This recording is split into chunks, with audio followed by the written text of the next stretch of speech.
Hello, this is Liz Lawless, your host for Wild West Diversity, where we tell the rarely and untold stories of multicultural contributions to the settling of the American Wild West. Each Thursday at 5 p.m. Central Standard Time, we'll be sharing a historical legend and a living legend. Someone from history and someone living that Western lifestyle today, keeping it alive for the future generation. We hope you'll join us on Thursday. If not, we'll see you on the trail. Hello, this is Liz Lawless, your host for Wild West Diversity, and we're just delighted today to be talking about episode 10. This is our 10th episode, and today we're talking all things Buffalo Soldiers. And I'm just delighted to have my guest here today, Sergeant Sam Allen. Sam has been doing some work with the Buffalo Soldiers for a period of time now, and so we're going to hear his story. How you doing today, Sam? Hey, how are you, Liz? Everything's good. Everything's good, for sure. So Sam and I have been knowing each other a long time. We've been in the rodeo business and the Buffalo Soldier business and the storytelling and the school presentation and living history, telling these rarely and untold stories of African Americans, Hispanic, Native Americans, and women, these stories that weren't told. And so we want to connect people to their heritage, don't we, Sam? So yes, we do. How did you get started in this Buffalo Soldier activity? Well, short story. My brother actually started. He was a former Dallas police officer, and I was at Garland, Texas, and we both were community minded. He got started as a gang prevention program there while he was working the gang unit over at Dallas. Right. And I had a little money and a little bit more talent than he did, so I bought horses and all the other stuff we need to put the kids together. We actually grew up in West Dallas.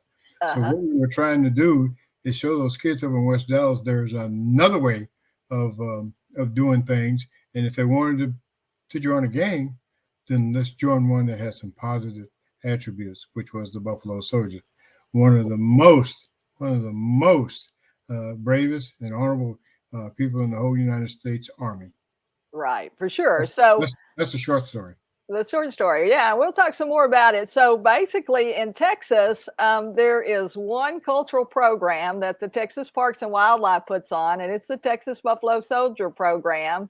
And we have 18 Texas Buffalo Soldier kind of after school programs for kids. A couple of them are at the forts out in West Texas and San Antonio and Austin. Obviously here in Dallas, Fort Worth, we have 3 or 4 programs. And one of those programs is the program that Sam and his brother Paul Allen run. And they were always so kind to come out to the Cowboys of Color rodeos and share the Buffalo Soldier history, that military history, with our audiences. So let's play a little short promo here, and then we can talk a little bit more about some of these historical characters that you're telling the kids about today. My name is Sam Allen, veteran police officer over 40 years, retired chief of police, college instructor, and a member of the North Texas Buffalo Soldiers. I'm currently employed as a community liaison officer in the city of Balch Springs, Texas. I'm here with Sheffet, an invocation, and the journey continues. Okay, so that's great. So that's Sam there in his Buffalo Soldier uniform. And that's what living history is all about, isn't it, Sam? Tell us a little bit about what y'all do when you go out and do presentations for people, and go ahead and share with our audience and our people watching and listening, because this is also a podcast that gets pulled down later after we do the show. But tell them about some of the characters. There was really a Sergeant Sam Allen, wasn't there, that was a Buffalo Soldier? To that, what we tried to do is find those individuals that were actually in the 19th and 24th Cavalries, and of course, cavalry and the foot soldiers. And we tried to take on that person's personality and everything else, from how many members he had in his family to how long he served in the military. And we try to keep that story straight.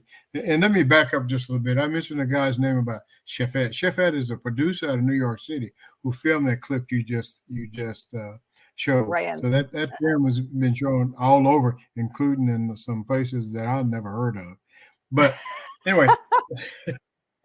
See, and that's a great That's, thing, and even with the pandemic, the opportunity for us to live stream and share video and Zoom and still tell these stories and share these stories with people is great. Because like you say, we can share these stories all over the world.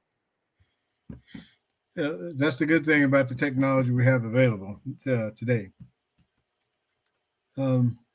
I'm sorry, Liz. What was the other question that you asked? So who do you play? So when y'all do living history, when y'all go out to a school or a church or a community center or a city or a library or something like that, community center, do you just play a Buffalo Soldier in general, or do, like you say, you were talking about, take on a character? Is there somebody that you like particularly from history that you like to share his story? Yeah, I take on the persona of a guy named Sam Allen. Sam Allen is actually from Tennessee. And Sam stayed in the military for over 20 years. And this guy, I kind of liken him to myself. So I could tell a story about him, and I'm telling a story about myself. I spent 45 years as a police officer and actually wound up as an assistant city manager over in Box Spring. But some of those things, I wasn't the most pleasant guy around. What I mean by, if I had a chore to do, or if I had a task to do or a goal to do, then let me do it, get out of my way. And sometimes it made me seem like some gruff guy that just don't want to be messed with. And it's just the way it was. You tell me what you need done, give me the time you need it done, and I'll get it done. And this Sergeant Sam Allen is basically the same way. He went up the ladder as a trooper, came back down the ladder as a trooper, made the rank as a sergeant. But every time they'd have a battle, guess who they called on to lead his platoon? Sergeant Sam Allen. Yeah. For sure. And that was it. So after the Civil War, I guess what happened, for those of you listening, if you don't know the history, after the Civil War, they put in 4 infantry and 2 cavalry units, right? And so the cavalry is somebody that was on horseback. An infantryman was somebody on a foot soldier, basically, who was walking for the most part. And so they had African Americans, which later became Buffalo Soldiers. And we'll have Sam tell you why they have that name. But they, after the Civil War, they were enlisted to go west and do what's part of Manifest Destiny, because all of that territory west of the Mississippi was not states. It was territory. Like Oklahoma was a territory. There was Indian territory. And so for 10 years, there had Indian wars where the Buffalo Soldiers were leading a lot of those fights on the frontier. They were protecting settlers. They were building telegraphs and forts and all that kind of stuff, weren't they, Sam? Yes. Oklahoma was one of the last territories that became part of the states. I think that was in 1907. But all the bad guys, all the cattle rustlers, wound up in Oklahoma because it was a safe haven for them. But when they was pushing the trails west, they needed someone to protect them from the rustlers and the cattle drivers, and actually would land telegraph posts too. So they brought on the 10th Cavalry, and the 10th Cavalry never let them down. They fought Indians, they fought bad, and I say Indian, they were actually Native Americans, and they fought the bad guys and all of that to make a safe passage for those that were in the construction work and those that were moving west. They even made it safe for the Chisholm Trail drive from Fort Worth all the way up to Kansas City. So those guys have a lot of history. Yeah, for sure. And even today, Buffalo Soldier flags fly in the military, in units all around the world, even though the rest of those units were actually, I guess, merged into the regular military and the regular army. But they still have their flags that fly, and there's still people like Sam and his brother and other people around the country telling these stories, because we want to share these stories not only with kids, especially so that they make that connection, but with adults as well. So there was a guy, wasn't there? There was a guy named that was a colonel right here that he made his way kind of up the list, and he basically had men that served under him, where a lot of the Buffalo Soldiers always had a white officer. Well, there were several officers that finished West Point. I said several. There was one in particular that had the roughest time. That guy's name was Flipper. Right. Yeah. Flipper was one of the first guys to finish. Flipper was a very, very intelligent man, but he had a rough time at the academy, like most people of color back in the day. But Flipper, he went through the whole academy, Whipper was finally given his commission and assigned to a unit as a supply supervisor or supply commission officer. Right. And then they came up with this whole deal about him being a thief, stealing money from the commissary or something like that. But it all boiled down to he was dating a white woman, and they didn't like that, so they booted him out with with an undesirable with that same thing. Yeah, but he did. But he also was an engineer, and I know he did some water work, some stuff with water, and especially in desert and dry area and arid areas. And then the other one, so we've got Emmanuel Stance. We had Charles Young. I think that was Charles Young, actually, an early picture of Charles Young that we just had up a while ago. But he was also a colonel, and he actually was with the he served over in the park department, didn't he? Over in the Grand Canyon, I think.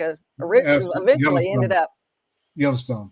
Oh, at Yellowstone. Okay. Yeah, Charles actually commanded several units there, and one of the biggest one was being the commander for the park police at Yellowstone Park. Is what he commanded. The first, I guess you would call them police or safety officers for Yellowstone Park, were the Buffalo Soldiers, and that's the real duty was to keep it safe there and make sure that the bears and the Native Americans didn't overrun the place over, and they did that. But Charles Young was he was the first to either command a whole unit as a person of color. Right. Yeah, so very interesting history, all across the country, all across the western states for sure. Wonderful picture of Sam and his. Where'd you find that one? Maybe I can find everything. And so, it's a great history. It's a great legacy. It's an honorable legacy. And, it's a story that hadn't been told very much. And so, that's why we go out. That's why, we love the rodeos, because we got access to a large group of people at one time. We love to go out and talk to a school, but when you go out and talk to a school, maybe you see 200 or 300 kids. Yeah. At the rodeo, we maybe have 4,000 or 5,000 people, coming through, and are they all stunned, Sam? What do people say to you when they come up and they see you in uniform? Well, they want to know about. Actually, they say, "Gosh, is that a Civil War uniform?" And of course, the answer to that is no. The Buffalo Soldiers came after the Civil War, but I always tell them that some of these same guys that were in the 9th, 10th, 24th, and 27th they actually fought in the Civil War. Some of them fought on the southern side. Then when the war was over with, they, I won't say they liked it so much, but it was a steady job. And like they said, that amounted to most of the time 3 meals on a cot. And again, times were hard for everyone back in the day, especially on jobs. But the military offered a job and steady pay. Now, these guys, the Buffalo Soldiers, will sometimes get less money, and usually the commanding officer that was able to command one of those units made sure that they got treated properly, because they knew that these guys were some guys with integrity and with honor, and they loved that blue uniform and they loved this country.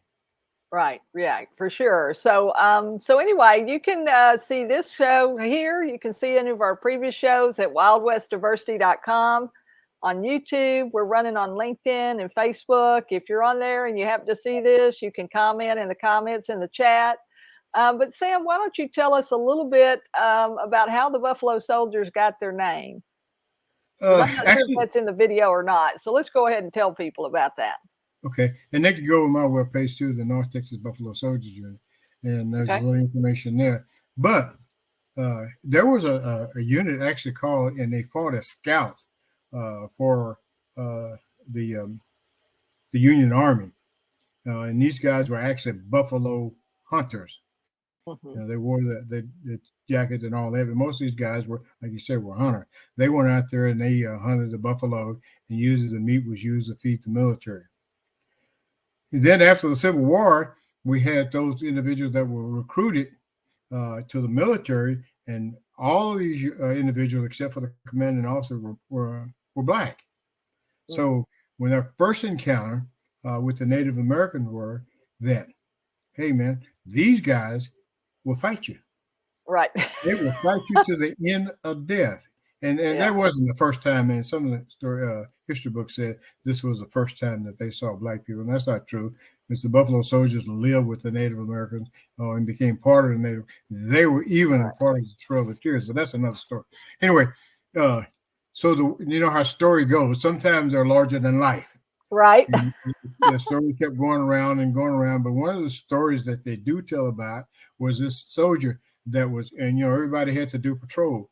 And one of the main things that they needed, and everybody, the Native Americans needed, so did the military, was horses.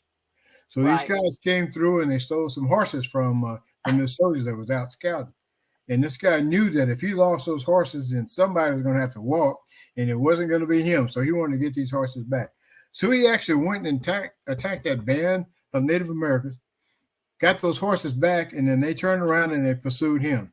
The story goes he had an arrow in his leg, an arrow in his side, an arrow in his back, and an arrow on his horse, that the horse had become limp.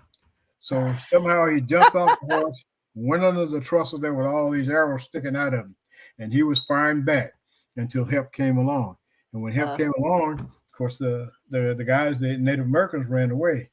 And then the story even got bigger. He said, this guy that had hair like wool on his neck like the wool of a buffalo, we shot him and we shot him and we shot him. He didn't die. Just like the buffalo. If you didn't get the buffalo and kill him, he'd get up and attack you. Right. And that's how the Buffalo Soldier story became worldwide. Right, the name for sure. So yeah, and so there were actually buffaloes, and before, if you were gonna get away from him, you had to kill him. Right. So it was about that valor, and actually there were 18 medals of honor given to Buffalo soldiers during. They weren't given; they earned them. Earned them. Well, that's true, but they, were honored. I guess there were 18 men that were honored. And most of it was for not leaving the field of battle. You know, like you say, Benjamin Brown, he was shot up 4 or 5 times in the stomach, in the arm, in the leg, and Emmanuel Stantz. And, these guys, were protecting the payroll, I think. And I think this time they actually did get away with the gold or the payroll or whatever it was, the coins or whatever they had. But one of them crawled, a mile to a farmhouse to get help, because they were overrun, they were attacked by bandits, and it was a small unit. But all of these guys, like you say, they were proud to be there. They fought hard, and it was a job. And even though like you say, it wasn't, they didn't always get the best equipment. They didn't always get the best horses, but they made the best of what they had. And they were used to doing things. They were used to making their own tools. They were used to making their own ropes and other things out of materials and things like that. And so it's a proud legacy. It's a legacy that we want to tell people. I think we do have another video where you share some stories about Buffalo soldiers and some of the things. So why don't we go ahead and watch that, and then we'll come back and follow up and wrap up. Okay. People need to know about the Buffalo Soldiers because that was part of our history. That was part of our U.S. history, and also it's part of part of our military history. Is that after the Civil War, we had to put the states back together. We had to put the people back to work. We had to put people back to build. We had to put our children back in school. But we still had a lot of chaos throughout the land. So Congress put together these troops to go out and make this country safe again, and to start them building and start them moving westward. The North Texas Buffalo Soldiers unit is about keeping that part of our history alive. There's not a whole bunch written about the significance that the Buffalo Soldiers played in the United States, so we're just trying to keep that part of the history alive so that we can pass that information on to show that how much everybody played in resettling this country. To me, the most important lesson that the Buffalo Soldiers can teach to the youngsters today is diversity. And that is that we had a group of soldiers. They actually was coined as the colored soldiers. The Native Americans gave us the name of Buffalo Soldiers. But what they were able to do was to put together people and learn from each other. Learn that differences sometimes meant it made things better. They learned from the Native Americans on how to catch horses, train horses. They learned from the Native Americans how to live off the land. They learned from the Hispanic on parts of their culture how to survive in the heats of the plains of Texas and California. They learn how to use nature as part of what they need to do to survive. They also learn the language in order to be able to communicate with the vast majority of what a Spanish speaker and Native American tongue, which were over 27 dialects, I believe. I'm a career police officer, and about 15 years ago, my brother and I thought that instead of continually putting people in jail, especially our young folks, we need to be able to give them some another outreach. We need to be able to tell them that things aren't as bad as they think it is. So we tell them the history of the Buffalo Soldiers, how these guys up from slavery had no concept of anything beyond the plantation, how they didn't know how to read or write or add or subtract.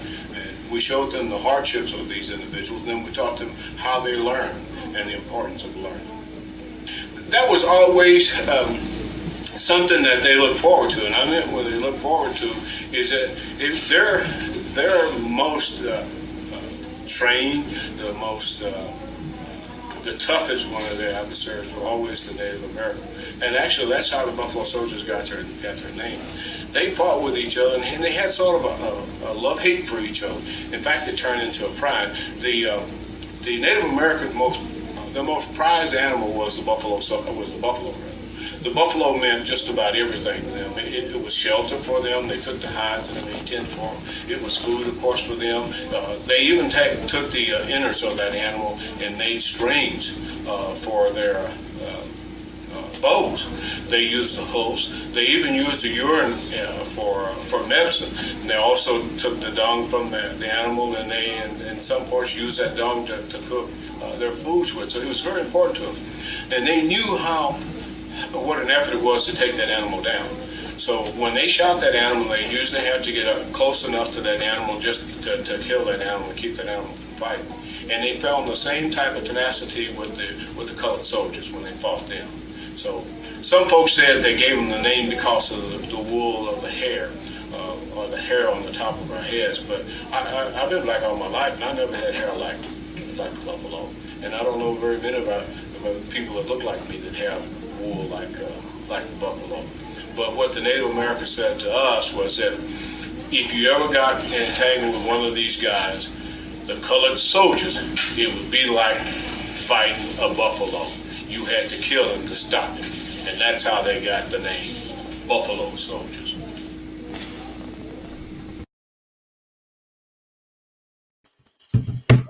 So that's so fun. Yeah, so that's fun there. So that's some of that history that we like to share. And so I appreciate you coming on today, Sam, so much and talking about that. Yeah, what do y'all do? Y'all go out and talk to schools, you talk to churches. The program with the youth is kind of like they have to do certain things, don't they? They got to stay out of trouble to be able to wear the uniform and to be around the horses. I think animals are a really key part of it, don't you? Because in fact, I know it is for those kids. Once they understand that they can control the horse either by simple commands or by leading them or by showing the horse who is the master of this, then they can control their own situation and their own lives. Right. So they want to come back, and so they do better. They want to be around the horses. They want to be around these men that are role models for them, from the North Texas Buffalo Soldiers and our other Buffalo Soldiers across the state. There are Buffalo Soldiers in, like you say, in Oklahoma and Colorado and Wyoming and in the northern states. And so we appreciate that. And we want to tell this history because a lot of people just don't know about these stories and about these men. And so that's why, I wrote the book, Western Legends, and there are a number of Buffalo Soldiers there, like you say, because this was a solid job. We talked in the previous show about Cathay Williams, the only documented female Buffalo Soldier, who obviously one of our members portrays her, Lee Reed, who's a great storyteller and a part of is she part of the North Texas Buffalo Soldiers, or she runs Lakeside kind of over in Fort Worth, doesn't she? Yeah, but she's part of the North Texas Buffalo Soldiers, and then we have the Buffalo Soldiers Association, which we're all part of. Right, which is a larger association. I think she was the first woman president too, wasn't she? That is true. Of the Buffalo Soldier Association. So if you've got kids or you want to know about this history, you can go to North Texas Buffalo Soldiers. You can go to Wild West Diversity. You can find some of those films. You can check out our books. If you come to the rodeo's in Fort Worth, maybe the rodeo in Dallas. Oklahoma City's coming up here in May, the first week of May, actually next week on the 7th, May the 7th, 2 weeks from now, I guess. They'll be in Oklahoma City, and you can see some of these guys participating. The cavalry guys, they ride in the grand entry. They're in their uniforms. They set up their tents. They set up their artifacts and things like that, so that the kids can see and actually see what it was like to live back then, because y'all didn't have you didn't have a cabin or a house or any of that kind of stuff, did they? Tell us a little bit before we leave here, what it was like what kind of equipment did the Buffalo Soldier do? And what did they have to do? Like the infantry had to walk how many miles, and they had to carry all their stuff, didn't they? The infantry They had to had pack walk. their stuff. The infantry had to walk everywhere, but it wasn't an easy life. The cavalry had a little bit better because they were on the horses, but the life wasn't as bad. In fact, for some of those guys, it was actually better than living the life that they had. This was, again, after the Civil War. Most of these guys had spent time as slaves, and the slaves were living under deplorable conditions. So right. They saw this as an opportunity to have something a little bit better. And in those units, most of those units, especially the cavalry unit, because they had a little bit more time for downtime than the infantry. There, they learned how to read and they learned how to write. And the most important part of that, Liz, go ahead. It was the chaplain, wasn't it, that taught a lot of the men? There was usually a chaplain that was assigned. The most important part of that, they used that Bible to learn how to read. One soldier that could read would read a passage. And then once you read that passage, you'd pass it on to the next one. And that person either remembered that passage or you'd actually pick up on some of the words. And the chaplain was one of the most important people that they put into the military because they believed that these young soldiers they were all savages and didn't have any idea who God was or the part about religion. And in most of in reality, religion and Christianity, as we know, came from the country of Africa. Right. They only worship one God. But again, they didn't take time to learn this. But these guys, they picked up even though they couldn't read, they picked up most of this information from that chaplain who sit there and taught them about the Bible and used that Bible to teach them how to read. Right. And then I guess playing cards? They use playing cards, I think, to learn mathematics and adding and subtraction, or was it? If you had the duty, that night duty to guard the camp, and one of the things, like I was telling you, one of the most important things to a cavalryman was a horse. Yeah. And those Native Americans could walk up on you, take your horse, and you never know it, you was gone. So they had to count the number of horses they had. They did this by using pebbles. So if you had one pebble for each horse, and in the morning when your shift was over with, you take those pebbles and it's supposed to match that horse, so you learn how to add and subtract by those pebbles. So they used that to teach them math. Right. The directional goals, they did the same thing. And so trying to, by watching their moths to grow on the back, and then they would listen to the Native Americans on how to find water and how to find food in the desert. So they learn and they learn quickly. Right. We're good at adapting to, the different situations too, like you say, in the environment, things like that. So, and then I guess if they retired, did they get land? Is that right? Did I understand that right? That was a plan, but the Jim Crow law broke all of that. Okay, so they really didn't, but they were glad to serve, like you say. These men were glad to serve. They were glad to have a job, like you say, for and what pay they could get. And sometimes the pay would be months before you got paid. It's not like they got paid every 2 weeks. It's like you say, they had to have a gold or coin, come in, and then they distribute it and things like that. And so there were always bandits trying to steal everything and other things. But that's why they built the forts. So they built that fort system across the country, and especially Texas, because a lot of people came into Galveston Island after the Civil War, and then they moved across west to California because they were trying to avoid the winter. Right. You know, and so and all of those, like you say, the Buffalo Soldiers were a huge part of that here in Texas and Kansas and I guess Arkansas, New Mexico, and what we know now is New Mexico, Colorado, and Arizona. So, you know, we really appreciate that history. If you're watching today or if you catch this video on a recording, we'll hope you'll come back and watch some of the other editions. This is our 10th episode. So we've talked about rodeo. Last week we had an artist, an Asian artist on who paints rodeo and Western scenes and cowboys because he had a friend that lived down in South Texas that was a part of the State Department when he lived in South Africa for 30 years. So we had Lapno on last week, and in a couple of weeks from now, we'll have Wild Bill's Western Wear. So we'll be talking about boots and boot making and jewelry making and hats and all of that kind of stuff. So we hope when you come to Wild West Diversity that you hear these different stories. And if you want to do something related to that Western lifestyle and you want to learn more, you need to read, don't you, Sam? You need to research. You need to learn to read. That's one of the most important things that they thought that they needed and actually did, is to learn how to read and learn how to add and subtract. Right. And so, you know, you can research this. There's, like you say, in some cases, there's not a lot of great good information that's easy to find. You really kind of have to look for it. The good thing about the military is they kept good records. So if you ever have a chance to go, to Washington, D.C. or somewhere like that, you want to visit those museums, you want to go to those places where you can see some of this history, and that history is visible. If you come to Texas, we want you to be looking for the North Texas Buffalo Soldiers. We want you to look for Wild West Diversity or Cowboys of Color Rodeos. And you're going to hear about these people, these individuals who, because of their choices and their actions, they lived really extraordinary lives in really difficult times. And so I think they're great role models today. Don't you, Sam, the Buffalo Soldiers? Absolutely.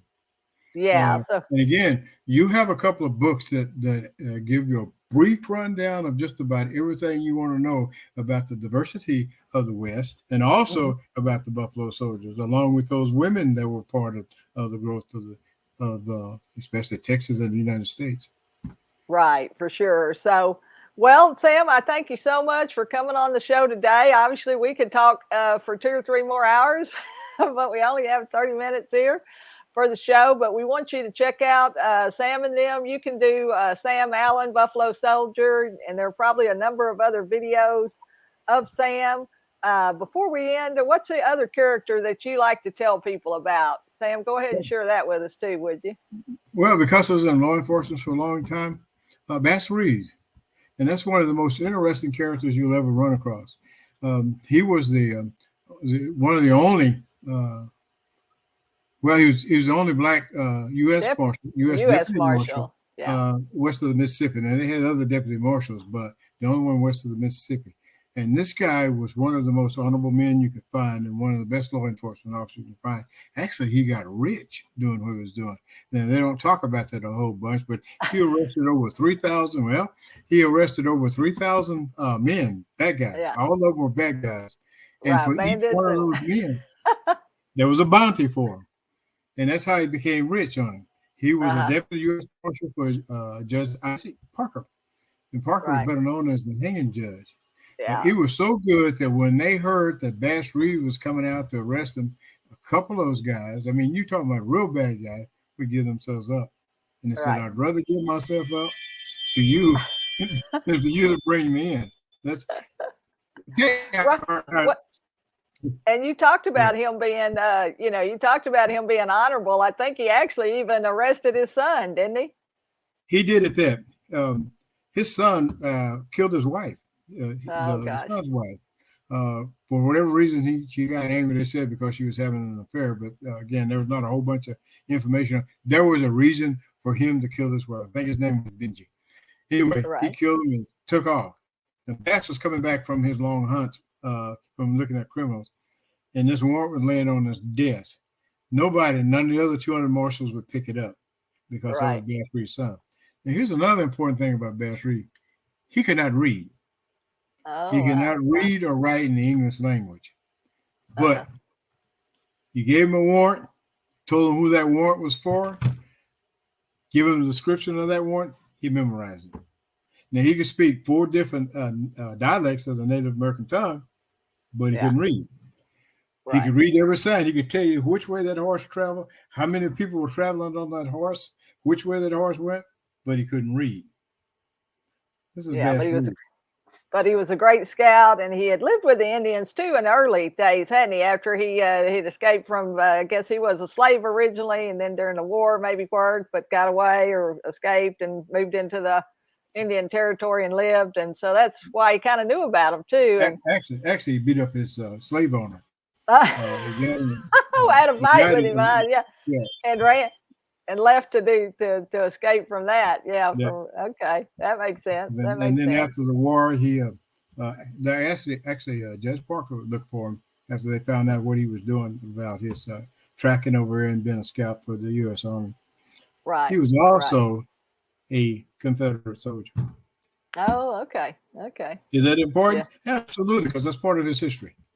Right. Well, and then that's the thing. We've got to tell our history, because if we don't, we don't want to repeat the mistakes of the past, and if people assume that there is no past, I mean, we got to be able to talk about those things, and we got to share our stories, because a lot of people have stories. Everybody has some kind of story and a heritage, and most of the time it's a mixed heritage. We're all benefiting either through food or music or language or art or furniture or land, whatever it is. We're all connected in one way or the other.